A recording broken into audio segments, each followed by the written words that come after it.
Vamos falar um pouco mais sobre a dualidade, o bem e o mal. Já trouxemos um pouco disso na playlist de Metafísica das Doenças, mas vamos trazer um apanhado mais profundo do ponto de vista da espiritualidade e das filosofias relacionadas a isto. Existe no meio espiritualista vertentes que tendem a ilustrar uma batalha final entre a luz, a sombra, o bem e o mal, mas como uma ferramenta, claro, de aprendizado e evolução da consciência. Mas existe uma ilusão entre bem e mal e o desconhecimento de uma busca de unidade, de uma busca pela neutralidade. Vamos entender do início a natureza das polaridades.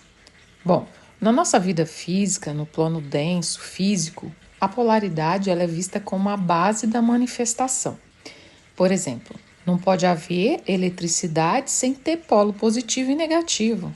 Então, a experiência humana exige contrastes para que a alma possa exercer o seu livre-arbítrio.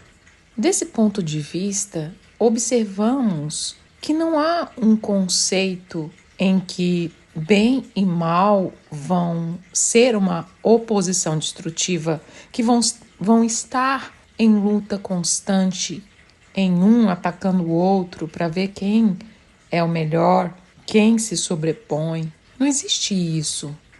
As polaridades, elas são faces da mesma moeda. Luz e sombra, masculino e feminino, ação e repouso. Segundo o Kybalion, do Hermetismo, tudo é duplo, tudo tem dois polos. Os opostos são idênticos em natureza. Então, o bem e mal vem de julgamento humano, baseado na conveniência em que se foi sendo construído ao longo dos tempos, devido egos, devido moral temporária de uma sociedade. É só a gente buscar na história e começar a analisar que muitos escritos foram manipulados com alguma intenção de algum ego. Frequentemente, o mal ele é definido não como uma força em si, mas como uma ausência de luz ou o esquecimento da própria divindade. Então, é o resultado da ignorância, da falta de conhecimento do todo. Eventos considerados maus são interpretados como catalisadores de crescimento. Eles revelam feridas que precisam de cura ou ajuste kármico, que são necessários para o equilíbrio do sistema.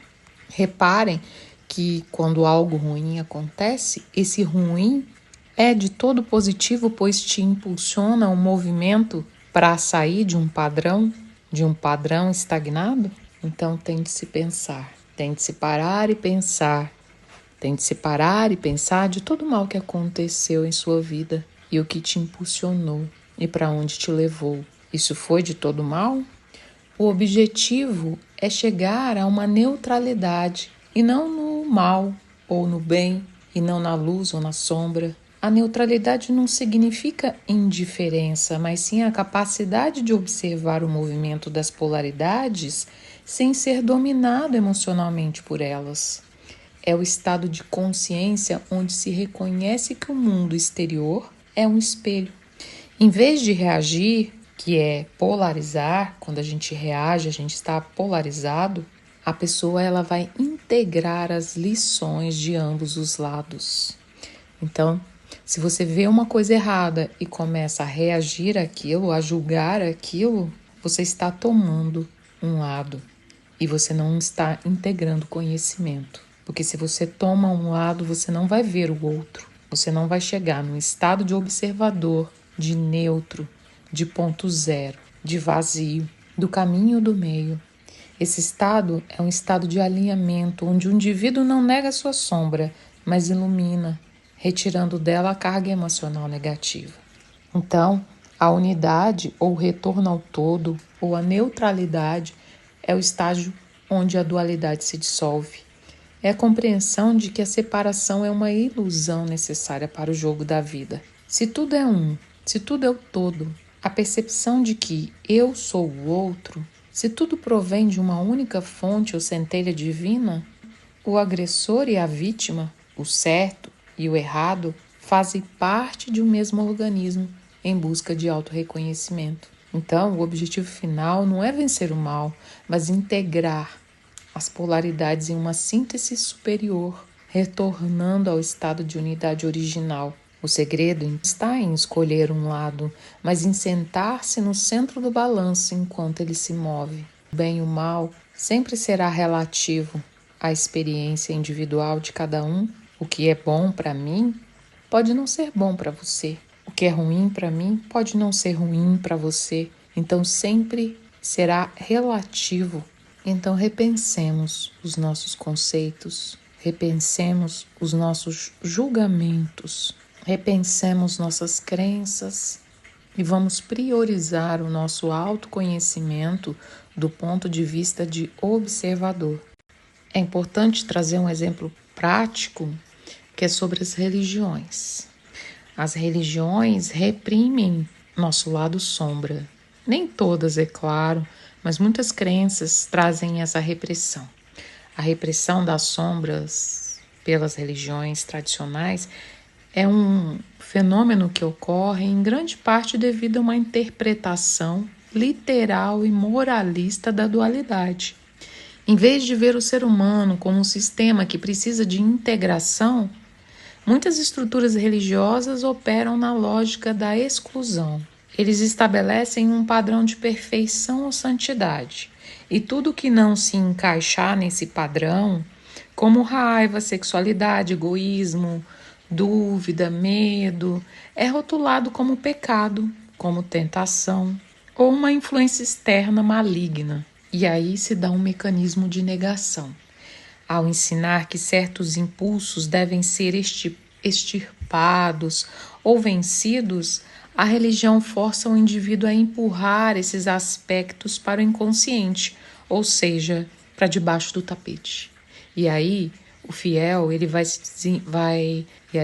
vai desenvolver uma máscara de bondade, de pureza, de perfeição, de ser iluminado, de ser de luz, para ser aceito pela comunidade, enquanto a sua sombra cresce lá no escuro, lá no inconsciente, acumulando uma carga emocional muito grande, que um dia vai precisar sair.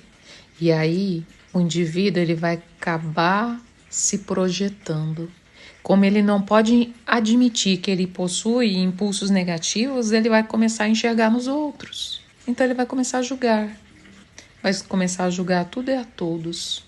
E aí vai gerar um fanatismo, perseguição, que vai ser o quê? Manifestação da sombra que está ali sendo colocada debaixo do tapete. Vai ser um disfarce. Então a tentativa da gente sufocar nosso lado sombra raramente vai resultar numa santidade real, e vai gerar muitas doenças, muitas explosões descontroladas.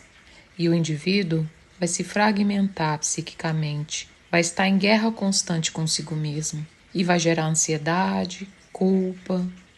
E é na sombra que se encontra a nossa força vital, nossos instintos e nosso potencial criativo. Ao reprimi-la, a pessoa se torna rígida, sem energia, sem vitalidade. E eu vou terminar com uma frase de Jung. Ninguém se torna iluminado imaginando figuras de luz, mas tornando a escuridão consciente.